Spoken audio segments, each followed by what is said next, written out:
माशाल्लाह जी, चेक करें रावलपिंडी में कितनी तेज़ बरसात हो रही है। ये आप देख सकते हैं माशाल्लाह से अल्लाह पाक का ख़ास करम है। और देखें कितनी तेज़ बरसात हो रही है जी, क्या बात है जी, क्या बात है। ये देखें चेक करें कितनी तेज़ बरसात माशाल्लाह से हो रही है रावलपिंडी में। तो आज मतलब कि अल्लाह पाक का बड़ा ख़ास करम हो गया। बरसात देखें, ये देखें, आय हाय हाय हाय कितनी तेज़ बरसात हो रही है।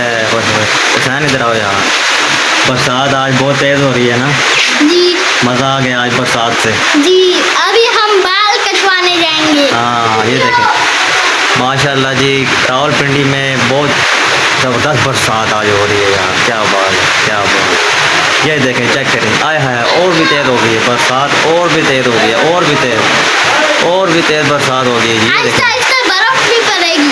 ये बर्फ़ तो नहीं पड़ेगी लेकिन बरसात बहुत ज़्यादा हो रही है। ये देखें, ये देखें, ये देखें कितनी तेज़ बरसात हो रही है ना। आय हाय हाय, ये काफ़ी टाइम से चल रही है सुबह से, और कितनी तेज़। आपको थोड़ा सा मैं बैक कैमरे से भी दिखाता हूँ।